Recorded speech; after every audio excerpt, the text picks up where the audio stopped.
run. Okay, so what we're going to do right now is we're going to go over some problems, okay? So I'm in the classroom right now, so I'm going to use this. Okay, it says, in the diagram below, triangle ABC has vertices of blah, blah, blah, blah, blah, blah. So these are the coordinates. Okay then, the question is, what is the slope of the altitude drawn from A to BC? Let me see if I can make this a little larger. Okay, hopefully like that you can see it. All right, so I'm supposed to find out what the slope is. Okay, what is the slope of the altitude drawn from A to BC? Drawn from A to BC. All right, so an altitude, we know it should be perpendicular. Okay, it should be perpendicular to the side right here. So the altitude drawn from BC, okay, so what would it be? It should be something like this, okay? It should be, I'm just giving you an estimate. It should be something like this because it's supposed to be perpendicular, right? Okay, so how do I do that? Well, the altitude will be perpendicular to this side BC. So all I need to do is figure out, use my knowledge of perpendicular lines. Just in case you forgot, then I'm gonna give you a little review. If the slope of a line is 3/4, then the slope of a line perpendicular to that, okay, this is perpendicular, should be 4/3, and this thing is acting up again. So I am going to recalibrate it. Pew, pew.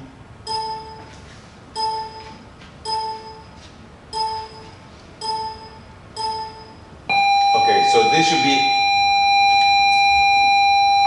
that's the bell.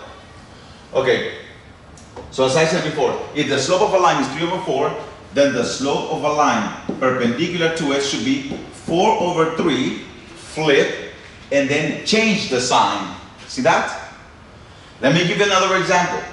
If the slope of a line is -4/3, then the slope of a line perpendicular to it should be 3/4 positive. You see, it doesn't just go to negative. No, it switches sign. If it's positive, then the other one is going to be negative. If it's negative, the other one is going to be positive. So now, with that being said, let's figure out what is the slope of BC. Well, let's see. I start right here. So I go 2 up and 1, 2, 3, 4, 5. Okay, so the slope of BC is 2 positive because it went up, and how many? 1, 2, 3, 4, 5. 5, okay, to the right. So that's 2/5. So then guess what? A line that is perpendicular to BC should have a slope of what?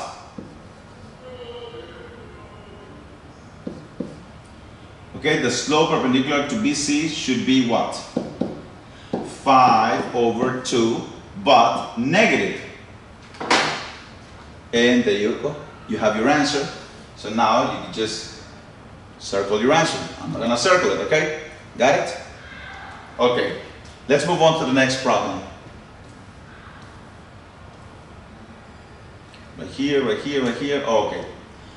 It says, an equation of a line perpendicular to the line represented by the equation y equals -1/2 x minus 5 and passing through point 6, -4. So after reading the problem, highlight what we want and what we are given. So I have this equation, right? I have this point, and they want me to write the equation of a line that is perpendicular. Well, first of all, to write it, we need a couple of things. We need the original slope,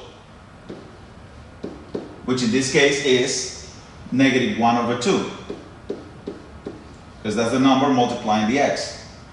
Then I need a slope that is perpendicular to it in order for me to write the equation of the line, right? So a slope perpendicular to it should be +2/1. I'm not going to write the 2/1 because I'm going to be doing algebra. okay? In geometry, yes, I'm gonna be doing algebra, yes. So I'm not gonna write 2 over 1 because that's gonna make it a fraction. And 2 over 1 is just 2, so it doesn't make any sense. All right, now, right out of the bat, I can already say that this is not the answer because this slope is the same as the original one. That means that these lines are parallel. This one either. So the answer is between choice 3 and choice 4. Now you got a 50-50 chance of knowing, you know, what the correct choice is. All right, then. Last but not least, you have the slope, now you need the y-intercept. So how am I gonna get the y-intercept? I need to summon upon my favorite friend. Y equals mx plus b. Hey, wrong. Okay, so let me summon upon y equals mx plus b.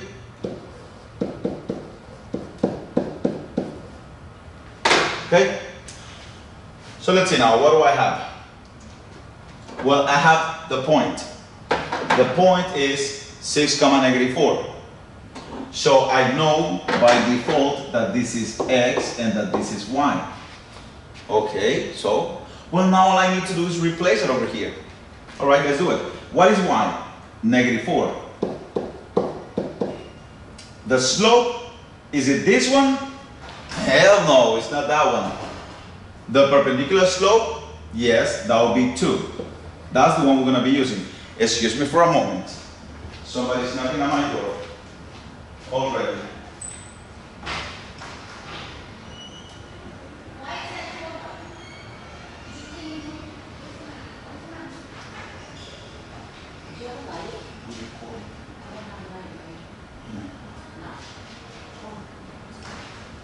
Okay, so I'm back. So let's see. So 2 times the perpendicular slope. Okay, plus b, which is basically what you need to use most of the time. All right, so 2 times 2 is 4. Wait a second. Oh yeah, whatever. All right, please tell me I didn't make a mistake. Oh, of course. Yes, thank you. I did make a mistake. See what happens when I get distracted? So, look. The slope, the perpendicular slope times the x. The x is right here, 6. No wonder, well, I was doing the calculations and I was like, nah, it doesn't compute. So now I have negative 4 equals to 12 plus b. All right, so now I need to find a number that when I add 12, I get negative 4. How do I do that? Well, you know what? If you cannot do it like that, then solve the equation for b. Subtract 12 from both sides. And now, b equals, well, what is negative 4 minus 12? Negative 16.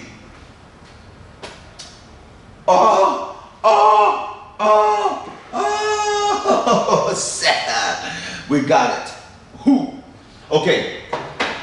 So now we know that this is the equation of the line perpendicular to what the question was asking. Cool. I hope you're paying attention. If you need to pause it, you pause it, rewind it, whatever. All right. Question number 20. For question number 20, I am going to erase this part right here because I don't need it, so I can read the question. All right. It says, Steve drew line segments A, B, C, D, and blah, blah, blah, and blah, blah, blah. Scaling triangle BFC, okay, is formed. Which statement will allow Steve to prove that this line is parallel to this other line? All right, let's see if I can make this a little larger. Yes. Okay. So you got this part, and we got the question. Which statement will allow Steve to prove that these two lines are parallel? Okay, first of all, in order to prove that two lines are parallel, they either have alternate interior angles congruent, alternate exterior angles congruent, corresponding angles congruent, and same side interior angles supplementary. So let's see what's up. All right. So let me see what I know. I know that this is a scaling triangle. All right. Look, these two lines, if they parallel, that means that alternate interior angles should be congruent. Now let's take a look at the first choice.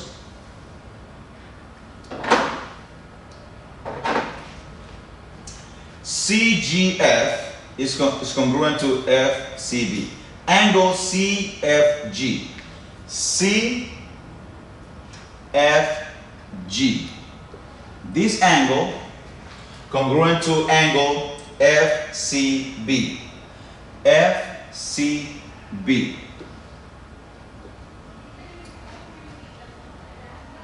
We found our answer because we found a clue. Blue's Clue. This, my friends, is what we call alternate interior angles. Look, those are alternate interior angles right here.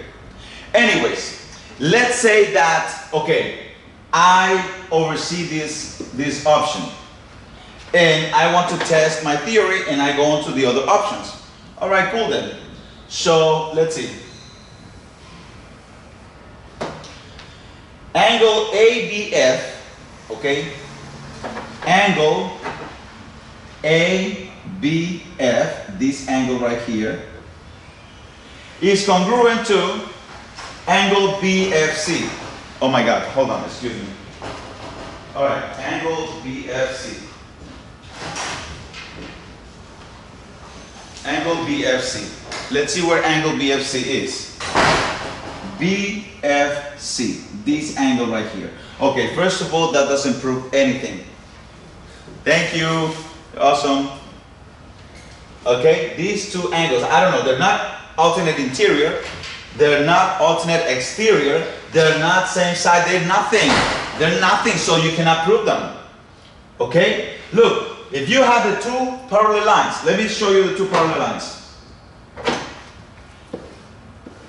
Okay, and you have this right here, right? And then all of a sudden, you say, okay, this angle right here, in red, is congruent to this angle right here. What the hell? You didn't go all the way. No, because in the diagram, as you can see, there is a line going this way. In the diagram, you can see this line going this way. So if we were to talk about alternate interior, then these angles should have been taken all the way. You see that? Those are alternate interior, not what we had there. So that proves, my friends, that, hey, choice number one is the right choice. All right. Let's see, do I have another exercise? Oh yeah, here. All right, so let's see what happens. Let me see. You see over here? I don't know. Let me see. Oh, barely, right? Okay, so I want to make it a smaller, or maybe not smaller, maybe bigger. All right, smaller. Still doesn't work. Okay, bigger. Okay, now we're talking. So let's see now.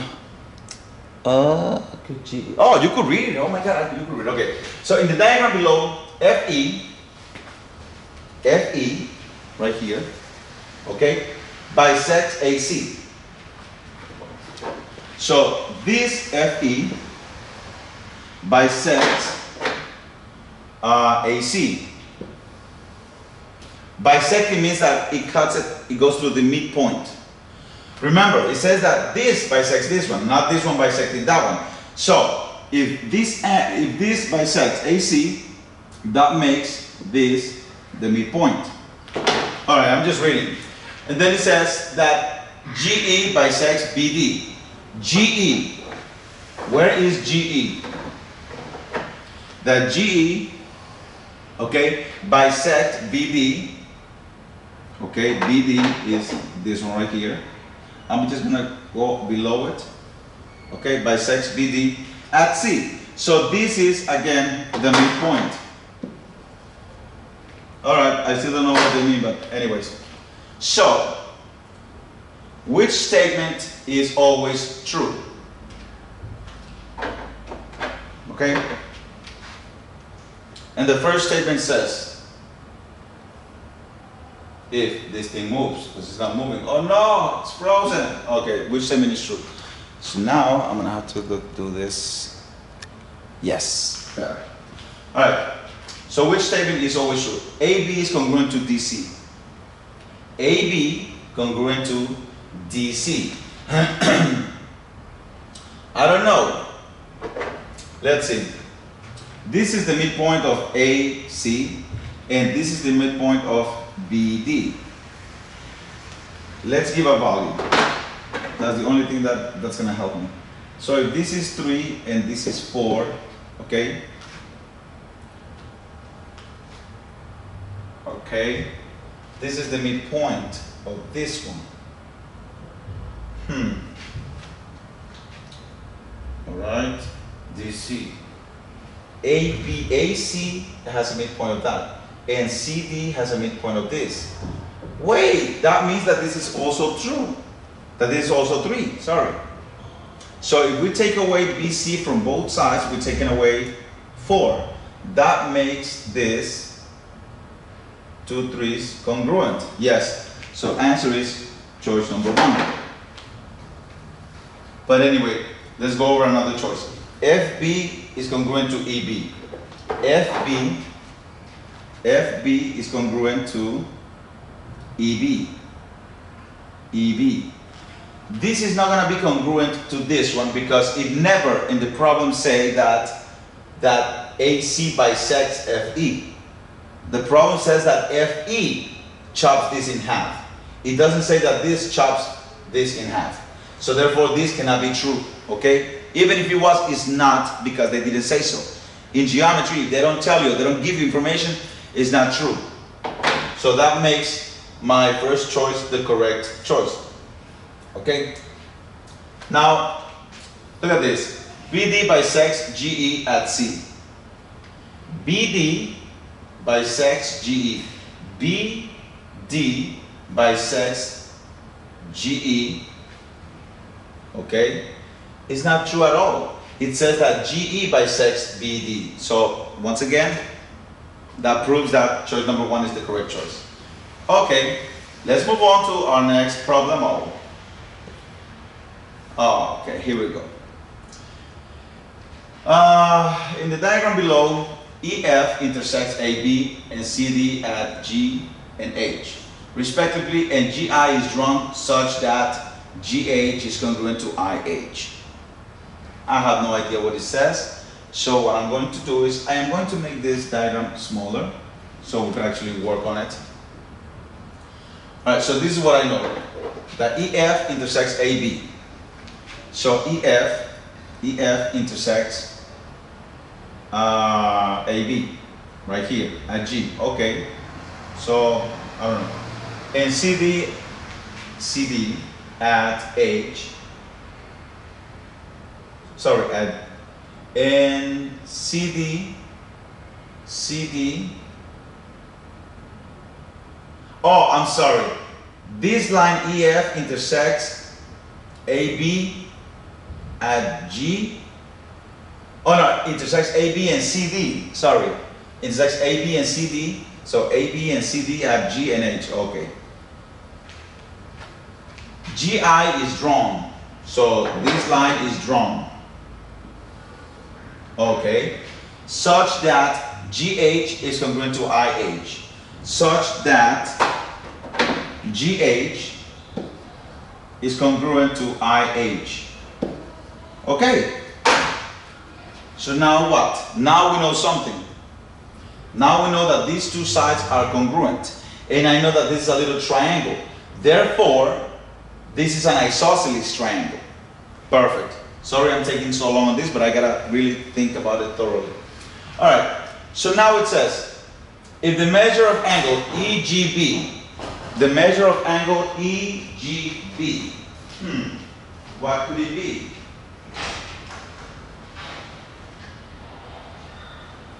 They keep on knocking my door, I don't know why. So, the measure of angle EGB. This is angle EGB. Sorry, let me make this. Okay, EGB. The measure of angle EGB is 50 degrees. Okay, cool. And the measure of DIG is 115. The measure of DIG, this angle right here is 115. Question, explain why AB, okay, segment AB is parallel to segment CD. Woo! Explain why AB, this line right here, is parallel to this line right here. Okay, so I will explain to you. You're gonna have to take notes because I don't want to be writing all this. But look, this angle, they never said they were parallel to begin with. All I know is that I have two lines, and I have this transversal, and I have this other transversal. Let's see what's going on. All I know is that these two sides are parallel, congruent. So, this right here, my friends, what you have here is a straight line. And this angle is 115. In a straight line, okay, this point right here is called a vertex. And it's actually joining this angle with this angle. In a straight line, we have a straight angle. A straight angle is 180 degrees. So if this is 115, then this must be 180 minus 115. So what is that? Well, this must be 65 degrees because this is what we call a linear pair, okay? Two angles in a straight line, they add up to 180 degrees. That means that they're supplementary, 180. Okay then, so this is 65. Now there is also something you need to know. This is an isosceles triangle. And in an isosceles triangle, angles opposite to congruent sides are congruent. This angle is opposite to this side. And this angle is opposite to this side. And since both sides are congruent, this is also 65. That makes it 130. That makes the remaining angle 50. But why? Because in a triangle we have 180 degrees. Nice. So everything I'm saying is basically the written explanation. Now, this angle right here and this angle right here is what we call corresponding angles. Okay? Let me draw a diagram somewhere so I can show you. Look, if you have two lines like that and you have a transversal, this angle right here is corresponding with this angle right here because they both on the top right. Look at this. This angle right here, okay, is corresponding to this angle right here because they both on the bottom right. Hopefully that makes sense. And then of course this angle to this angle and this angle, you see, an obtuse angle, an obtuse angle. So that's why. So then we can say that these two angles, okay, sorry. Explain why this AB is parallel to this CD. Well, first we start by saying that linear pairs are supplementary. So therefore, okay, therefore you could say the angle HIG and angle DIG are supplementary. So this angle HIG has to be 65. Then you go on to say we have an isosceles triangle because two sides are congruent. So we say that angles opposite to congruent sides are congruent. Therefore, the measure of GHI is 50 degrees. And because it is 50 degrees, an angle an angle EGB is 50 degrees, their corresponding angles. And finally, if two lines are cut by a transversal and corresponding angles are congruent, then the lines are parallel. Therefore, AB is parallel to CD. Hey. Okay? So you write your explanation to the best of your ability, right? You could rewind it, you could do whatever, fine. All right then. One last problem, I think.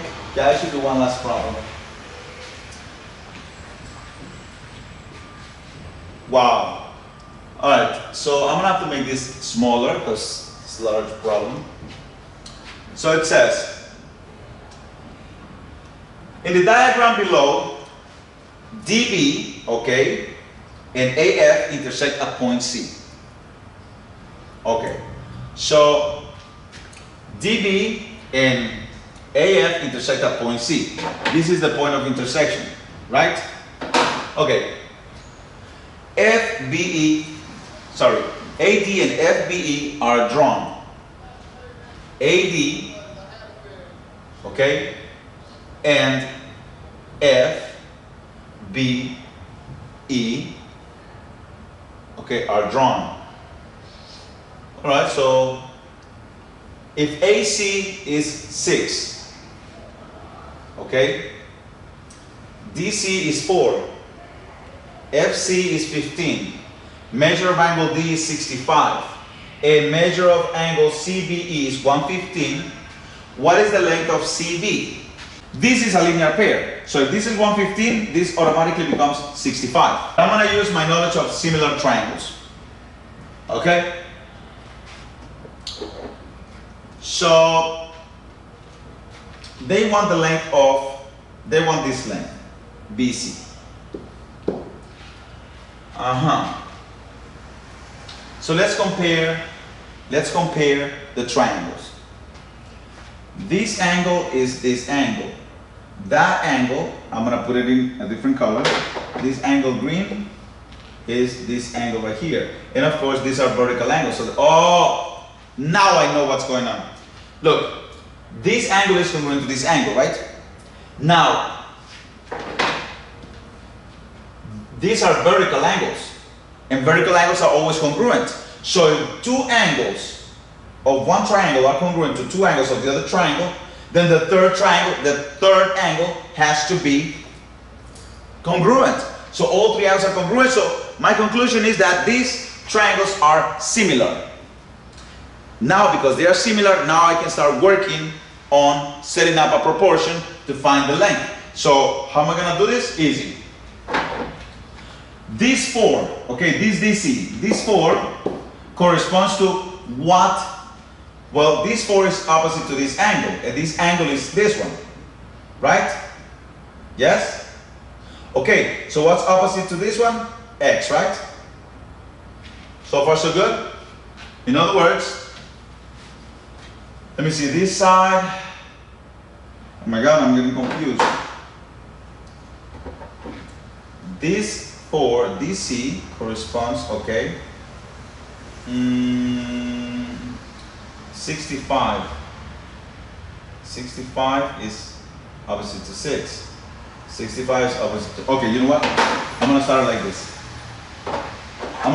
65, 6 is opposite to 65, so I'm going to start with the 6. Okay, and now on the big triangle, what's opposite to 65? 15. Okay, beautiful. And now, I'm going to go to 4, okay, on the small triangle, okay, which is opposite to this. So therefore, this is opposite to this one. So this is X. I don't know what X is, so that's what I'm going to find out. Man, this is giving me a headache. So 15 times 4 is 60, and 6 times X is 6X. Divide by 6, and X is 10.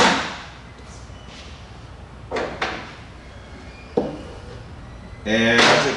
All right, so I'll see you on the next session. Damn, this was hard.